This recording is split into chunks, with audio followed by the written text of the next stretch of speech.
नमस्कार, जय हिंद साथियों। कैसे हैं आप सभी? आई होप आप सभी अच्छे होंगे, स्वस्थ होंगे और मस्त होंगे। आज फिर एक नई शुरुआत। पिछली वीडियो में जो मैंने आपको बताया था, आज एक नए टॉपिक की शुरुआत करने वाले हैं। आर्टिकल। आर्टिकल क्या है? वो अक्सर बच्चे आर्टिकल में परेशान रहते हैं। आर्टिकल ही नहीं समझ में आते हैं, कहाँ पर दा लगेगा, कहाँ पर ए एन लगेगा, दा कौन सा आर्टिकल है, ए एन कौन सा आर्टिकल है। इन सभी चीज़ों को बताने के लिए हमने आज शुरुआत की है एक नए टॉपिक से, जिसे कहते हैं आर्टिकल। ठीक है, देखो आर्टिकल क्या है, पहले आर्टिकल को समझते हैं। बच्चा, आर्टिकल की पहले परिभाषा समझो। जब हम आर्टिकल की परिभाषा समझ लेंगे तो हमें बहुत आसानी होगी आगे पढ़ने में। ठीक है, कैसे? अंग्रेजी व्याकरण के अंदर इतनी चीज़ समझ में आ रही है।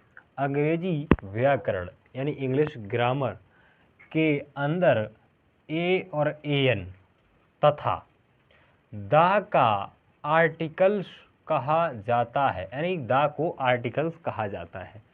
अंग्रेजी व्याकरण के जब अंदर यानी कोई सेंटेंस लिखा होता है, जब हम उसको पढ़ते हैं, जब उसको रीड करते हैं, तब अक्सर हम देखते हैं उसमें दा लगा है और ए और एन लगा है। ये कैसे लगे होते हैं? इनको हम क्या कहते हैं? इन्हीं को अगर देखा जाए एक नज़रिए से तो आर्टिकल कहते हैं। इन्हीं को क्या कहते हैं? आर्टिकल कहते हैं। ठीक है बेटा।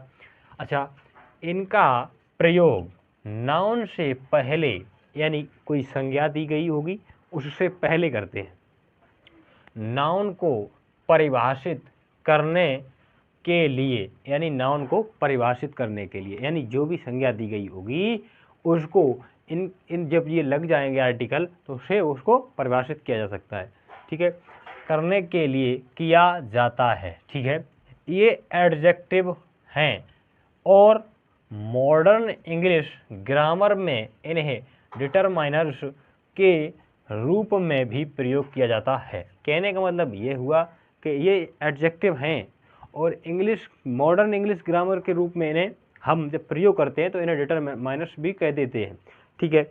अच्छा, आर्टिकल के प्रयोग कितने हैं बेटा? आर्टिकल दो प्रयोग हैं, यानी आर्टिकल दो प्रकार के हैं। कैसे? एक डेफिनेट आर्टिकल और एक इनडेफिनेट आर्टिकल। देखो भाई, डेफिनेट आर्टिकल क्या होता है? डेफिनेट आर्टिकल जहाँ दा लगा होता है, THE होता है, वहाँ डेफिनेट आर्टिकल होता है। ठीक है। अच्छा, इनडेफिनेट आर्टिकल क्या होता है? इनडेफिनेट आर्टिकल में ए और ए एन मिलता है, उसे इनडेफिनेट आर्टिकल कहते हैं। ठीक है। अच्छा, आर्टिकल दो प्रकार के होते हैं। कौन कौन होते हैं? एक डेफिनेट आर्टिकल और एक इनडेफिनेट आर्टिकल। ठीक है, तो आर्टिकल के ये तो हमने पढ़ लिए। अब बात करते हैं डेफिनेट आर्टिकल पर। आखिर डेफिनेट आर्टिकल क्या है? ठीक है साथियों, अब बात करेंगे डेफिनेट आर्टिकल पर, यानी डेफिनेट आर्टिकल क्या होता है। डेफिनेट आर्टिकल क्या होता है? तो प्यारे बच्चों, अभी हमने आपको बताया था कि आर्टिकल के दो प्रकार होते हैं। पहला डेफिनेट आर्टिकल, दूसरा इनडेफिनेट आर्टिकल। डेफिनेट आर्टिकल के अंदर बेटा THE यानी द आता है और इनडेफिनेट आर्टिकल के अंदर बेटा ए और एन आता है, ए एन। ठीक है बेटा। अच्छा, द का प्रयोग नाउन, संज्ञा, नाउन यानी संज्ञा की निश्चित स्थिति को बताने के लिए प्रयोग किया जाता है, जिससे नाउन का प्रयोग स्पष्ट हो जाता है।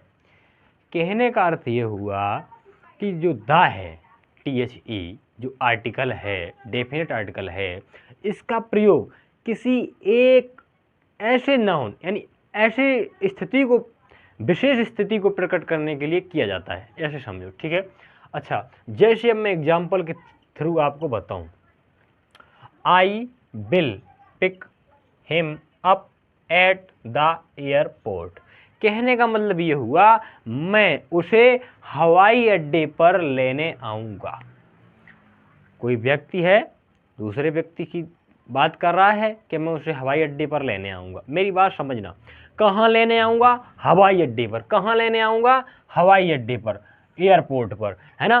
तो इसमें जो मेन है, जो मेन नाउन है वो क्या है? एयरपोर्ट। अच्छा, एयरपोर्ट है तो एयरपोर्ट के बगल में ही दा लगा है, तो इसे हम कह देंगे डेफिनिट आर्टिकल, यानी एक विशेष स्थिति को इसने बताया, यानी एक निश्चित स्थिति या निश्चित प्लेस को बताया है। ठीक है। इसी तरीके से अगर दूसरा एग्जाम्पल हम देखें, do you like the man who comes here daily. कहने का मतलब ये हुआ, क्या आप उस आदमी को पसंद करते हो जो यहाँ रोज आता है? क्या आप उस आदमी को पसंद करते हो जो यहाँ रोज आता है? अच्छा, किसी विशेष आदमी की बात करी गई ना, किसी निश्चित यानी विशेष आदमी की बात करी गई बेटा, तो क्या होगा? मैन। इसमें मैन क्या है? मैन जो नाउन है वो है मैन। यहाँ नाउन था एयरपोर्ट, अब नाउन से पहले यहाँ द है, तो यानी ये वाला जो द है ये डेफिनेट आर्टिकल हो गया। क्या हो गया? डेफिनेट आर्टिकल, एक निश्चित स्थिति को बताता है। अच्छा भाई साहब, अब आप ये बताइए, यहाँ से आपको कोई परेशानी, कोई दिक्कत? इसी तरीके से अब मैं बात करूंगा इंडेफिनिट आर्टिकल पर, इंडेफिनिट आर्टिकल की।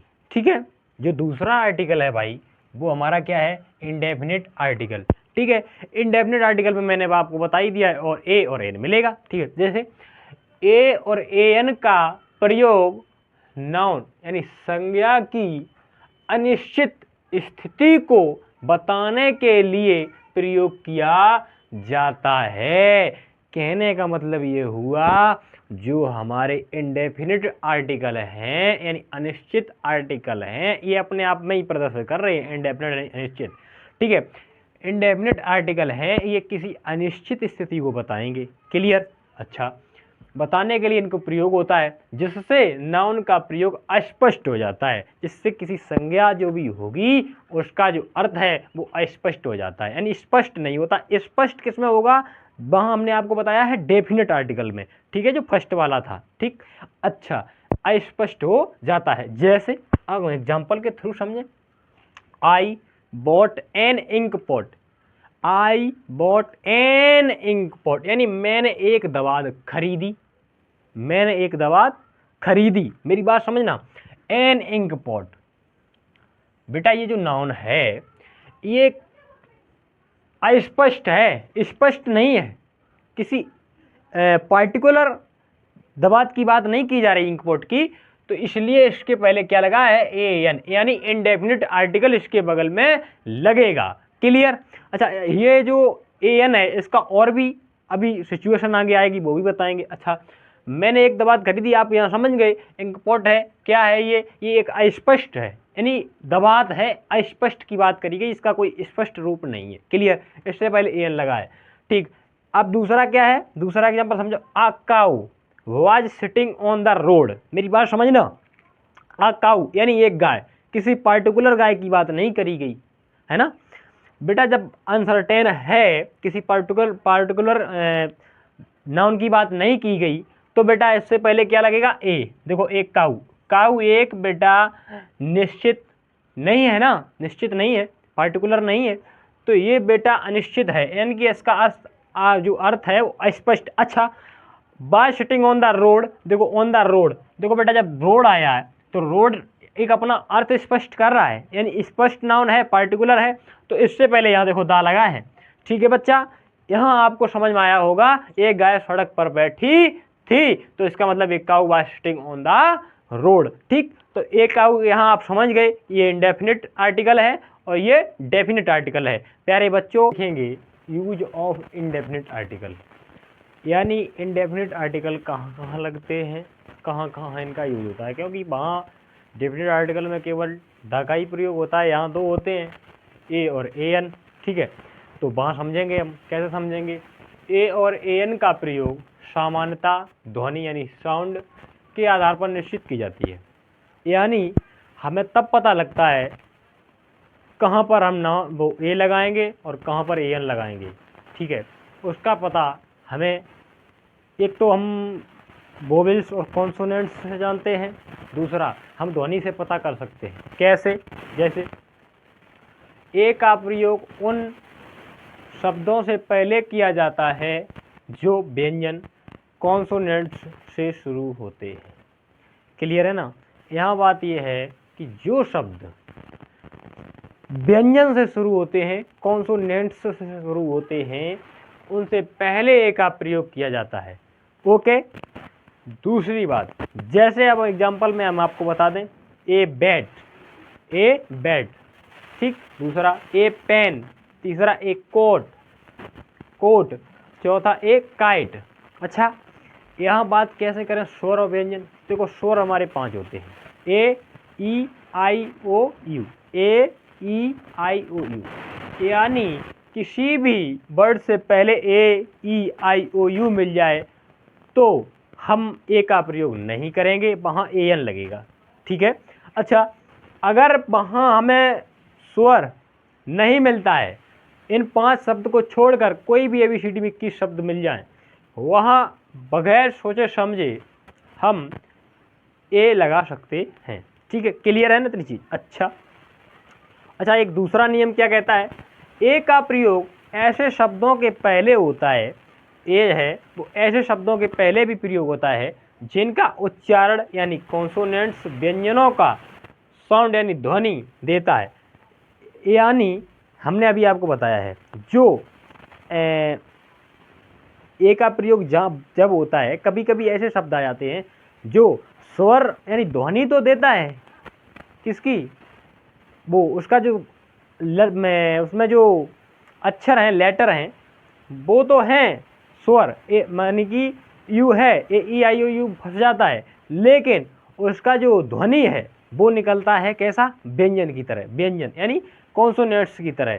तो उनके शुरुआती अक्षर वोवेल्स यानी स्वर से शुरू होते हैं। ऐसे जिनके शुरुआती अक्षर कहाँ से शुरू होते हैं बेटा, स्वर से शुरू होते हैं, लेकिन वहाँ भी ए लगता है क्योंकि उनका जो ध्वनि होगी वो कॉन्सोनेंट से निकलेगी यानी व्यंजन की तरह निकलेगी। जैसे बेटा ए यूनिवर्सिटी, ए यूनी, अब बेटा लिखोगे यूनिवर्सिटी, यूनिवर्सिटी।